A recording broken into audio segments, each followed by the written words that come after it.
नमस्कार, बहुत स्वागत है आपका न्यूज़ 18 के डिजिटल प्लेटफॉर्म पर। मैं हूं प्रशांत कटारे और बात स्ट्रेट ऑफ हॉर्मूज पर जारी टकराव की और उससे होने वाले असर की। साथ ही बताएंगे आखिर कैसे भारत आ रहे एक जहाज पर फायरिंग हुई है।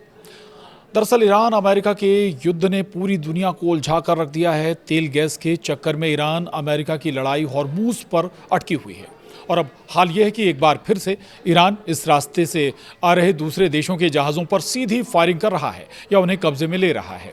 इसी सिलसिले में भारत के लिए भी सिरदर्द बढ़ गया है, क्योंकि भारत आ रहे जहाज़ों को भी निशाना बनाया गया है।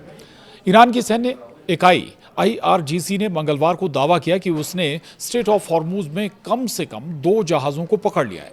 यह घटना उस समय हुई है जब अमेरिकी राष्ट्रपति डोनाल्ड ट्रंप ने हाल ही में सीज फायर बढ़ाने का ऐलान किया था, लेकिन क्षेत्र में तनाव और ज़्यादा बढ़ गया है। हॉर्मूज में नाकेबंदी के बाद अमेरिका ने ईरान के जहाज़ को अपने कब्जे में ले लिया था, जिसके बाद भड़का ईरान अब हॉर्मूज से जहाज़ों को गुजरने से पहले ही या तो तबाह कर रहा है या फिर उन्हें सीज कर रहा है।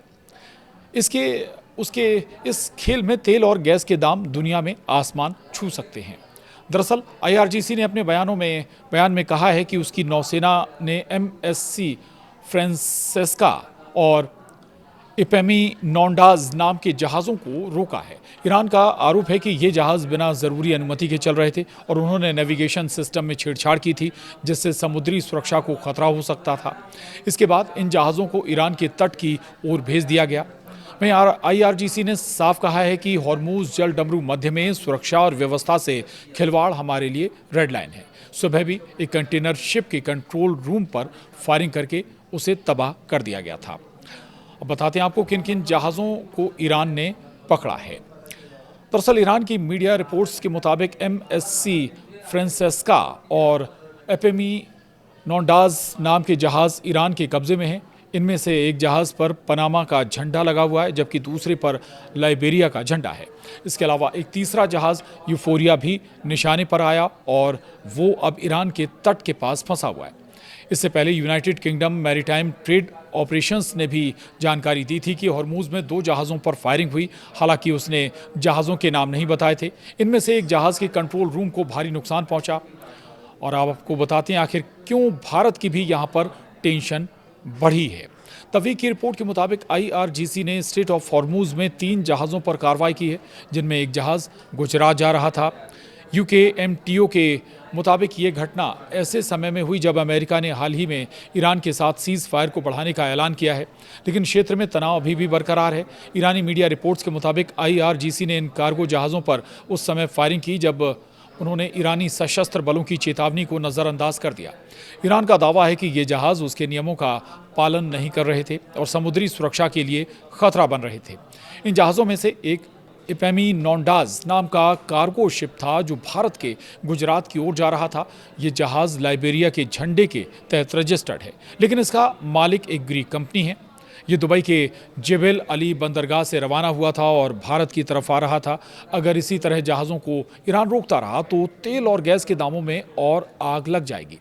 हाल ही में भारतीय झंडे वाले जहाज़ों पर भी गन बोट्स हमले किए गए थे। इसे गंभीरता से लेते हुए भारत ने भी ईरानी दूतावास के राजदूत से अपनी चिंता व्यक्त की थी।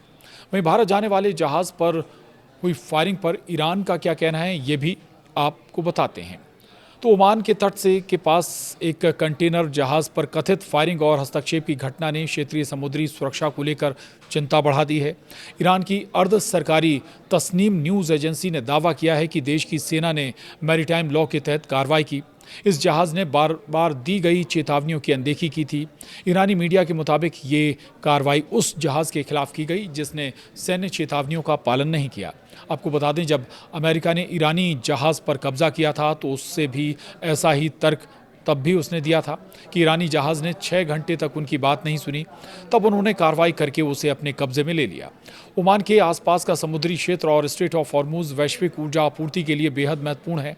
हाल के महीनों में यहाँ सुरक्षा घटनाओं में वृद्धि देखी गई है, खासकर ईरान और पश्चिमी देशों के बीच बढ़ते तनाव के चलते। वहीं अमेरिकी नाकेबंदी के बीच मामला और तनावपूर्ण हो गया है।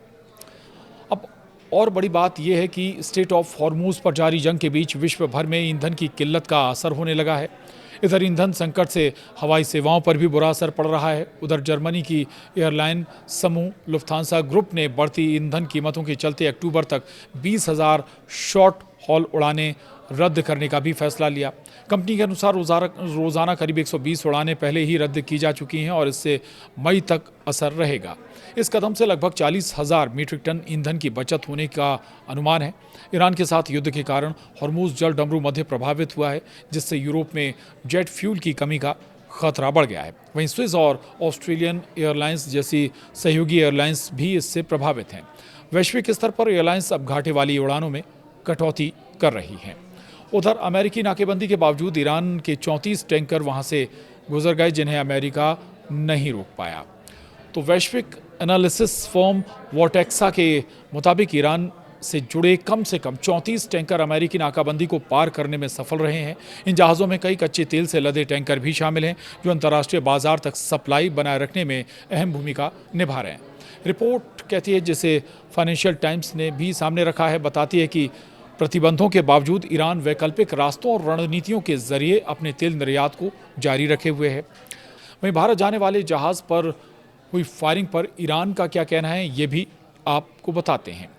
तो ओमान के तट से के पास एक कंटेनर जहाज़ पर कथित फायरिंग और हस्तक्षेप की घटना ने क्षेत्रीय समुद्री सुरक्षा को लेकर चिंता बढ़ा दी है। ईरान की अर्ध सरकारी तस्नीम न्यूज़ एजेंसी ने दावा किया है कि देश की सेना ने मैरीटाइम लॉ के तहत कार्रवाई की। इस जहाज़ ने बार बार दी गई चेतावनियों की अनदेखी की थी। ईरानी मीडिया के मुताबिक ये कार्रवाई उस जहाज़ के खिलाफ की गई जिसने सैन्य चेतावनियों का पालन नहीं किया। आपको बता दें, जब अमेरिका ने ईरानी जहाज़ पर कब्जा किया था तो उससे भी ऐसा ही तर्क तब भी उसने दिया था कि ईरानी जहाज़ ने 6 घंटे तक उनकी बात नहीं सुनी। तब उन्होंने कार्रवाई करके उसे अपने कब्जे में ले लिया। ओमान के आसपास का समुद्री क्षेत्र और स्ट्रेट ऑफ हॉर्मुज़ वैश्विक ऊर्जा आपूर्ति के लिए बेहद महत्वपूर्ण है। हाल के महीनों में यहाँ सुरक्षा घटनाओं में वृद्धि देखी गई है, खासकर ईरान और पश्चिमी देशों के बीच बढ़ते तनाव के चलते। वहीं अमेरिकी नाकेबंदी के बीच मामला और तनावपूर्ण हो गया है। और इससे पहले ईरान के इस्लामिक रेवोल्यूशनरी गार्ड कॉर्प यानी IRGC ने दावा किया है कि उसने हॉर्मुज़ जल डमरू मध्य में 2 जहाज़ों को जब्त कर लिया। बुधवार को जारी बयान में कहा गया कि ये जहाज़ बिना अनुमति काम कर रहे थे और नेविगेशन सिस्टम से छेड़छाड़ कर समुद्री सुरक्षा को खतरे में डाल रहे थे। IRGC के मुताबिक दोनों जहाज़ों को रोककर ईरानी जल क्षेत्र में ले जाया गया। सरकारी चैनल IRIB ने भी इस कार्रवाई को देश के अधिकारों की रक्षा से जोड़ा है। वहीं हॉर्मुज़ में जहाज़ों को क्यों पकड़ा है, IRGC ने ये वजह भी बताई है। ईरान के इस्लामिक रेवोल्यूशनरी गार्ड कॉर्प यानी IRGC ने 2 जहाज़ों को जब्त करने की वजह साफ की है। बयान के मुताबिक ये जहाज़ बिना ज़रूरी अनुमति के गुजर रहे थे और नेविगेशन सिस्टम से छेड़छाड़ कर समुद्री सुरक्षा को खतरे में डाल रहे थे। IRGC का कहना है कि इन जहाज़ों ने नियमों का बार बार उल्लंघन किया और चेतावनी के बावजूद संदिग्ध तरीके से आगे बढ़ने की कोशिश की। इसके बाद कार्रवाई करते हुए दोनों जहाज़ों को रोककर ईरान के तट की ओर मोड़ दिया गया। आज के इस वीडियो में इतना ही। नमस्कार।